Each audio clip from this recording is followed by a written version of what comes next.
semuanya. Salam sehat selalu.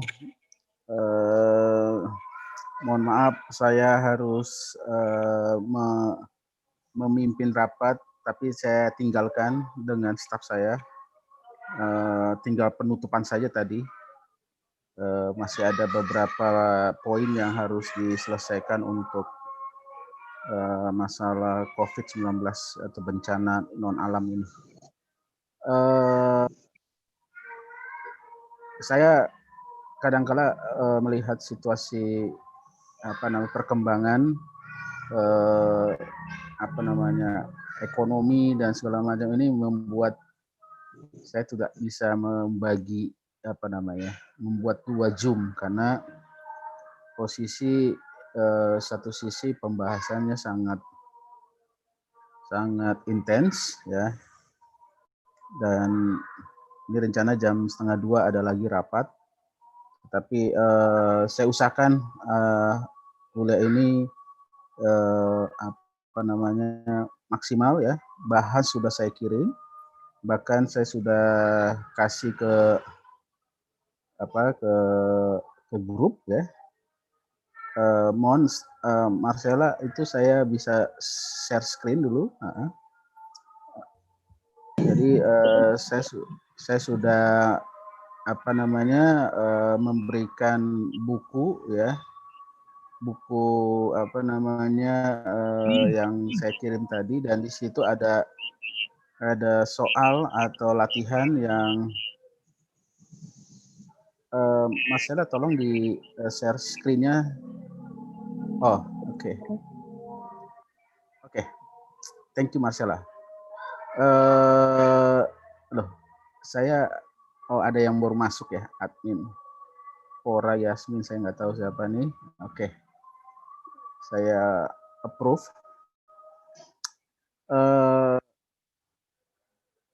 Tadi soalnya sudah saya kirim, itu untuk tugas kelompok ya di dalam grup.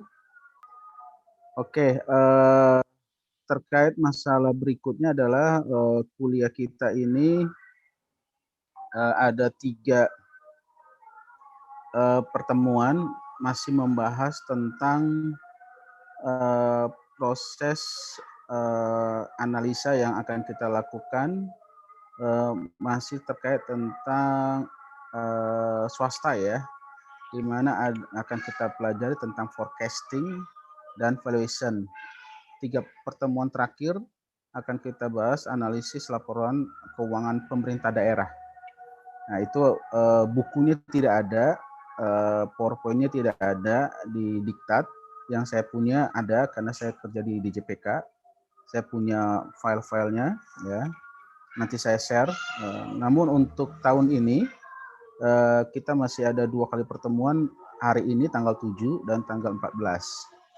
Setelah itu kita libur akhir tahun mulai dari hari Senin tanggal 21.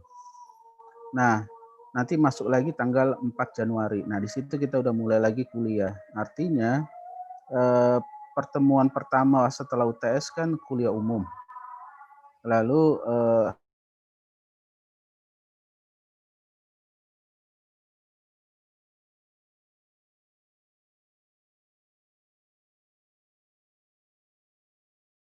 AS-nya.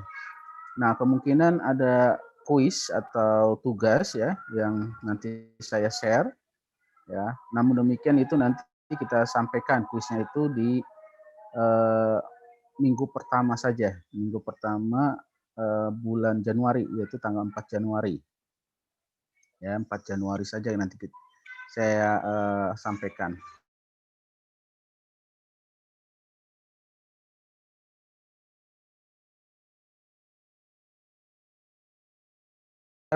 Saya sudah kirim juga apa-apa saja untuk yang 3 kali pertemuan itu kita akan bahas, mulai dari forecasting, terus bagaimana evaluasi terhadap peramalan itu sendiri, dan teknik-teknik di dalam kondisi pada saat misalnya investasi dengan saham atau yang kalian kenal namanya CAPM, Capital Asset Pricing Model. Nah ini semua udah ada ya. Nanti ada PowerPoint-nya. Ini juga valuation yang tadi saya sampaikan, ada discounted dividend model, nanti ada ya rumus-rumusnya. Ya, discounted itu berarti menggunakan present value, discounted abnormal earning dibagi residual income, discounted abnormal operating income, discounted cash flow model. Nah, ini cash flow model ini ya yang kemarin sudah dibahas ya dengan kaitan WACC, weighted average cost of capital.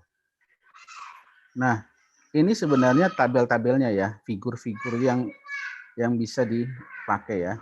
Ini saya sudah kirimkan ya. Nah, berikutnya yang perlu saya sampaikan di sini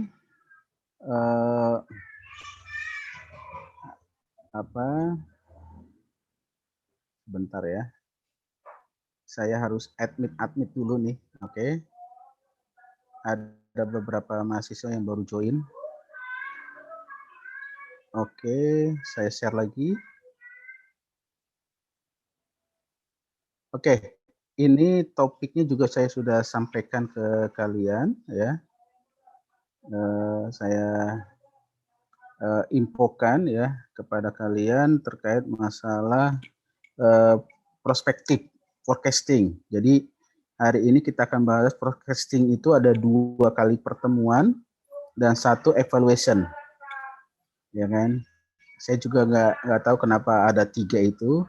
Tetapi kalau seandainya nanti pertemuan besok tanggal 14 forecasting ini selesai, ya saya akan fokus ke laporan keuangan pemerintah daerah. Ya, kemungkinan itu soal esainya banyaknya di sana. Ya, karena itu hal yang baru bagi kalian di dalam analisa laporan keuangan. Nah, ini prospektif daripada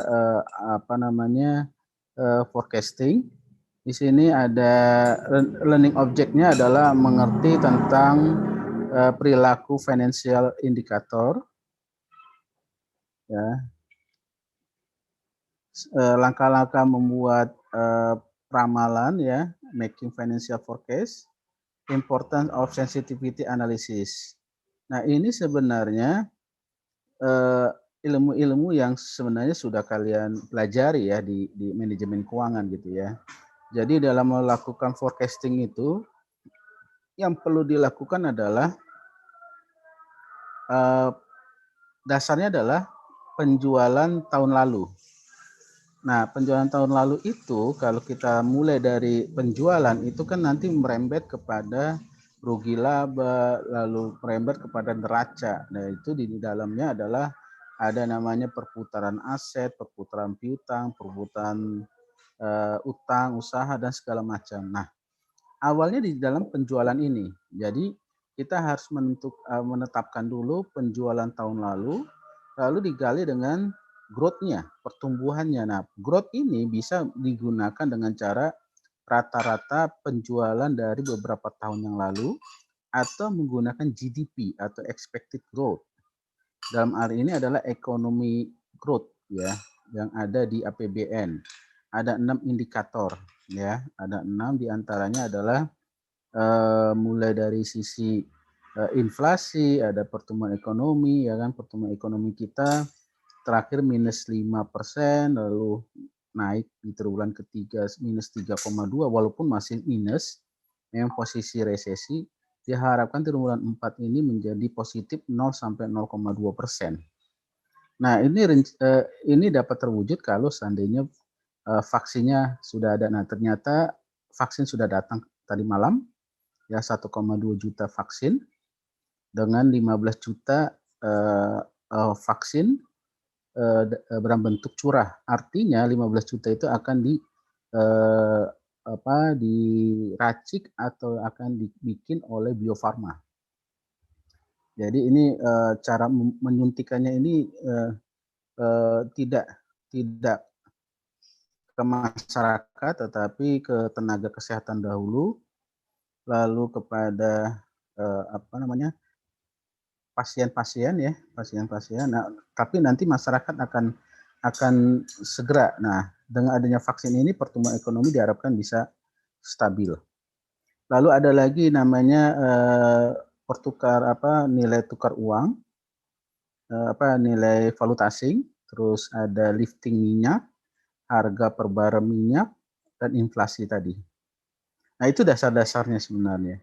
Nah, ini ada pola untuk urutan-urutan kerjanya, ya. Kita harus melakukan penilaian dulu pertumbuhan atas sales atau penjualan 10 tahun terakhir gimana trennya, berapa pertumbuhannya. Nah, dengan pola seperti ini kita akan tahu gitu ya. Kalau seandainya tahun 2004 50.000 dengan forecast terhadap pertumbuhan 20%, berarti di tahun 2005 ini ya tinggal 50.000 tambah 20% dari 50.000, berarti naiknya 10.000, jadi total 60.000 dan seterusnya seperti itu. 60.000 plus 18% kali 60.000 dapat ini. Begitu juga gini. Nah, yang jadi permasalahan bukan ngitungnya ini. Kalau ini kan tinggal pengalian antara persentase pertumbuhan dengan nilai penjualan. Ini yang perlu kita dapatkan. Forecasting ini, di sini harus ada asumsi. Nah, begitu juga yang lainnya. Nanti di sini kan ada langkah-langkahnya. Ya kan, asset turnover-nya bagaimana? Net operating asset-nya bagaimana? Ya kan? NOPAT-nya gimana? Net operating profit asset after tax. Nah, ini semua ada ya langkah-langkahnya. Nah, nanti yang jadi masalah yang dibuat seperti ini ya. Ya, tergantung tahun yang diinginkan, berapa tahun dia. Ya, 5 tahunkah, 3 tahunkah ya. Nah, itu yang critical point yang bisa saya sampaikan bahwa untuk memforecasting itu adalah yang ininya yang diperlukan dengan tahun dasarnya. Nah, itu. Oke, terus dan selanjutnya sama seperti tadi kita bisa nanti menentukan cash flow-nya nanti. Dengan penambahan penjualan, efeknya kemana lagi? Ya itu pakai analisa laporan keuangan tadi. Mulai tadi perputaran piutang, perputaran utang, perputaran aset, ya kan, debt equity rasio dan segala macam itu. Nah, ini forecasting template-nya ya, cara mengerjakannya. Nah, ini penting ini untuk ini sebenarnya nanti semester lalu itu diberikan angka-angka seperti ini ya. Nanti di narasinya dikatakan berapa pertumbuhan rata-ratanya. Nah, itu yang harus dicari. Ya, pertumbuhan rata-rata kan bisa dengan aritmatika atau geometrik.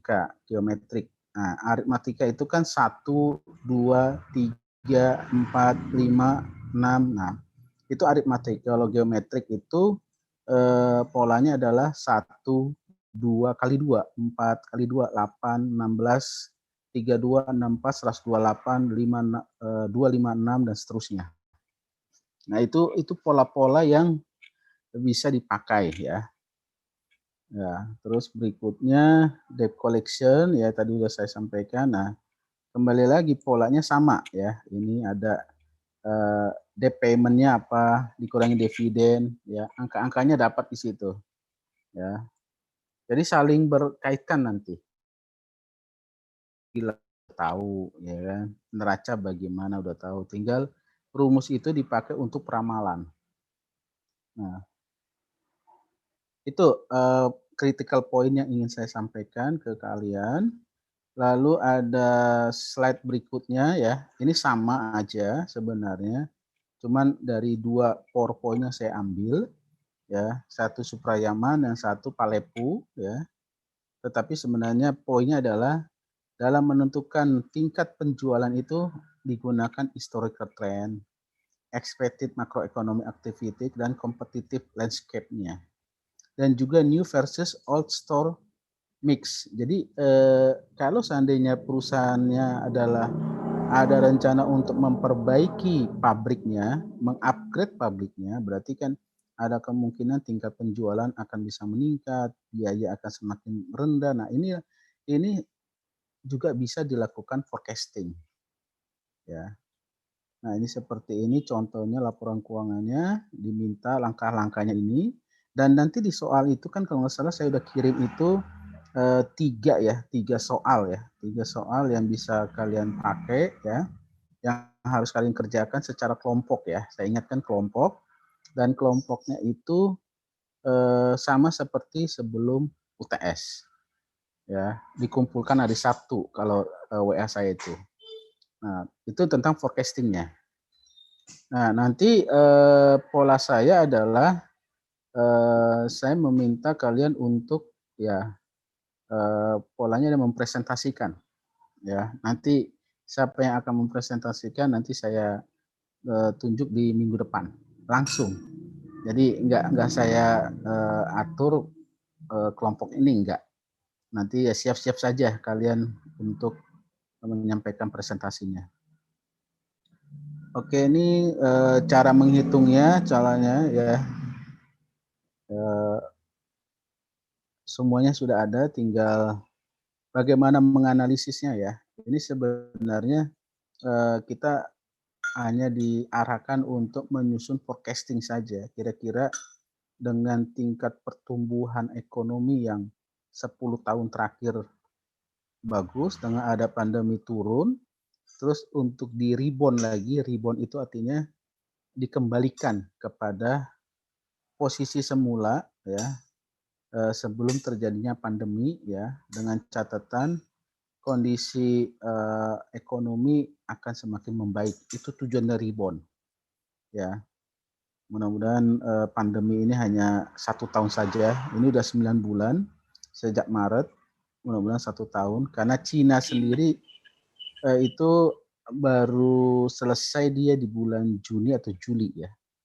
Dan bahkan ada sampai second atau third wave atau gelombang ketiga ya. Kita harapkan Indonesia tidak lah ya. Ya walaupun kenaikannya cukup tinggi. Jadi itu cara untuk melakukan forecasting. Mungkin itu yang bisa saya sampaikan secara global ya, semua bahan-bahan sudah ada. Sebenarnya inilah kelemahan daripada PJJ ini. Saya sih mengharapkan adanya kita latihan lalu kita bahas bersama gitu ya. Kalau kita online kayak beginilah susahnya. Kalau kita offline artinya tatap muka, saya bisa atau teman-teman bisa ikut dalam membahasnya soal-soal itu ya. Jadi sangat penting bagi kita untuk latihannya gitu ya. Tetapi bahan-bahan PowerPoint-nya sudah saya kirim semua dan saya sudah kasih soal apa yang akan dikerjakan ya. Saya membuka pertanyaan ke kalian ya agar bisa ditanyakan mulai dari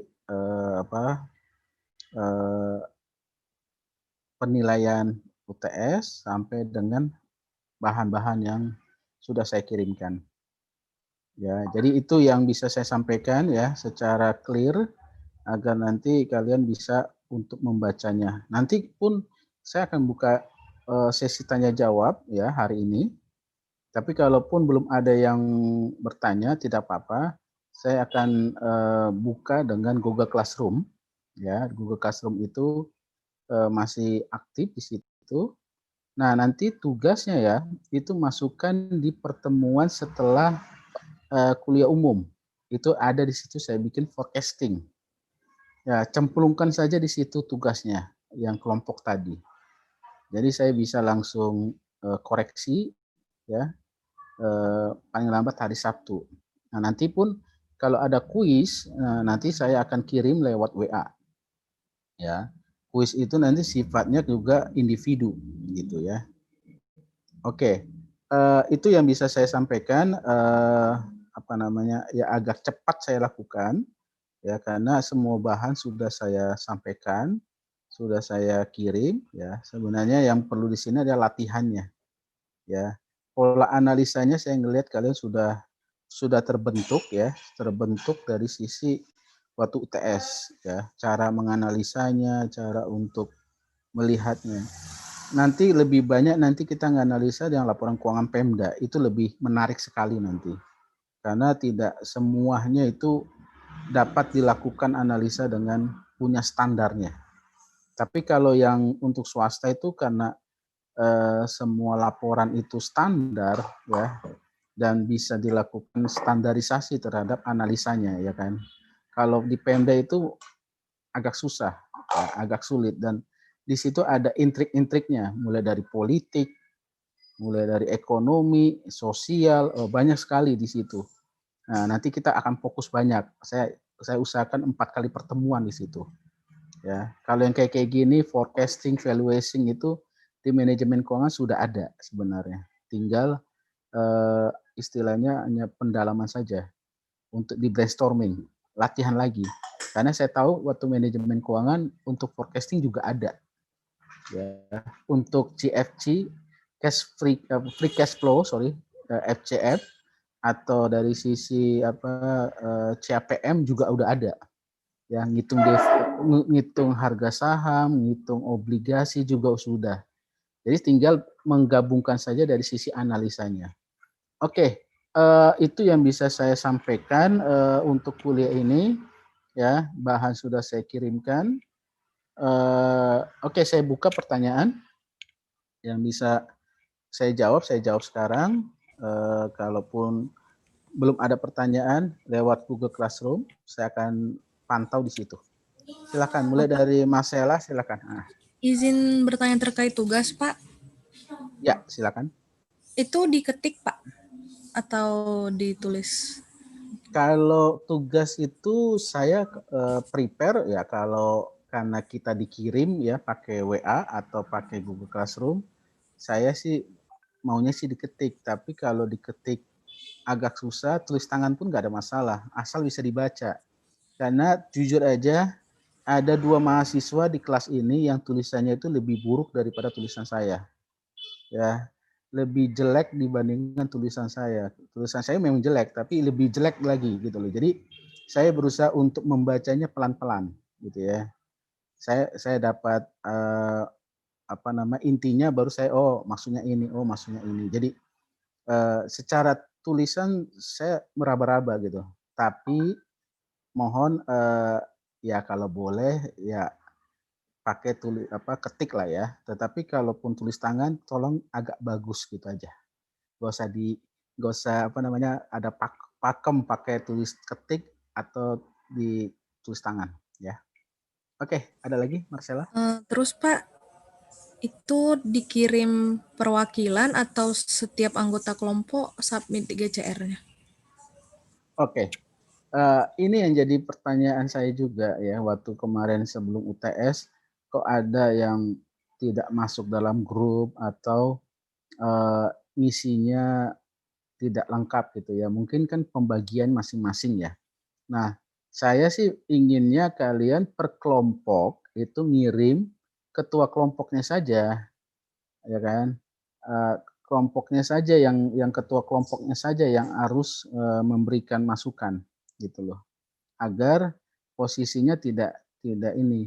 Artinya nama kelompoknya lengkap gitu loh. Jadi halaman pertama itu kalau bisa ada nama kelompoknya siapa-siapa aja sehingga saya bisa kontrol gitu ya. Nah, itu. Tadi ada informasi limited nih. Jangan-jangan nanti sesi ini. Enggak Mas Pak, Ella. itu Unlimited, justru Pak. unlimited Pak, dikasih gratis gitu. Ah, dikasih gratisnya unlimited ya. Waduh, rezeki anak soleh berarti. Amin Pak. Oke. Amin. Oke. Oke, ada lagi selain tugas tadi? Karena tadi dari pagi saya sampai hari ini banyak sekali yang harus saya kerjakan, ngajar, meeting lagi nanti. Ada yang lain? Udah Pak, dari saya itu aja Pak, udah jelas. Oke. Baca ininya, baca PowerPoint-nya, lalu kerjakan soalnya. Kalaupun nanti ada kendala lewat Classroom ya, Google Classroom, atau dari sisi WA, siap saya akan jawab. Dan kembali lagi itu menjadi bagian dari tugas kalian ya. Nanti siapa yang banyak bertanya atau itu pasti saya akan memberikan poin terhadap tugas tersebut seperti biasa gitu ya. Baik di GRJ atau di WA. Saya akan catat ya, saya akan rekap semua pertanyaan-pertanyaan itu. Bahkan setelah UTS pun sebelum UTS pun yang kalian tanya juga saya sudah rekap. Oke, adik-adik Izin, semua, Pak. Ya silakan siapa yang mau tanya? Itu udah beberapa udah aku kumpul Pak pertanyaannya di GCR. Pak. Di GCR. Tunggu ya. Saya buka dulu ya. Ini karena saya Ya, harus Pak. buka aplikasi banyak ini. Oke, nanti di GCR nanti saya lihat dulu ya. Saya harus baca dulu. Sorry, ini. Aduh, saya harus ada rapat lagi 1:30. Oke.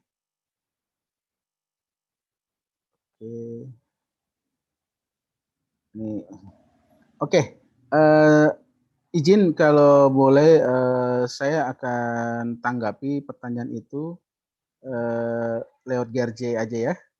Saya akan karena kondisinya saya ini udah dapat WA lagi ya untuk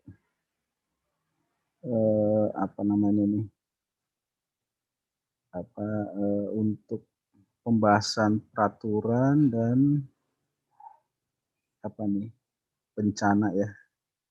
Oke, sorry ini sudah saya harus pelajari dulu nih peraturan yang terbaru untuk meeting jam 1:30. Oke, adik-adik semua bukannya saya untuk ini ya, tapi karena posisi banyak sekali yang harus saya bahas ya. Tetapi bahan sudah ada, nanti pertanyaan akan saya kirim jawabannya. Oke? Terima kasih semuanya. Nanti saya langsung jawab di GRC. Oke, ada lagi yang perlu saya jawab secara ringkas saja. Kira-kira gimana? Mengenai tugas atau mengenai penilaian, saya sudah dapat gambarannya. Ya. Oke. Terserah kan Pak, mau langsung jawaban atau nulis soalnya lagi gitu-gitu Pak? Ya, sudah saya sudah saya lihat dan seperti usulan minimal 65 ya, untuk ada beberapa yang saya tambahkan dan untuk ketua kelas saya punya diskresi tersendiri untuk menambahkan ya, karena di kelas 509 juga sama pemberlakuannya, setiap ketua kelas itu mendapatkan diskresi dari saya untuk ya mendapat poin lebih lah ya, itu adalah reward and punishment ya, sesuatu yang berjalan dengan baik pasti akan mendapatkan reward yang lumayan, kalaupun tidak berjalan dengan baik pakai punishment ya, sama seperti hukuman orang ngambil uang rakyat ya, mensos ya kan, KKP gitu ya, ini dia. Oke.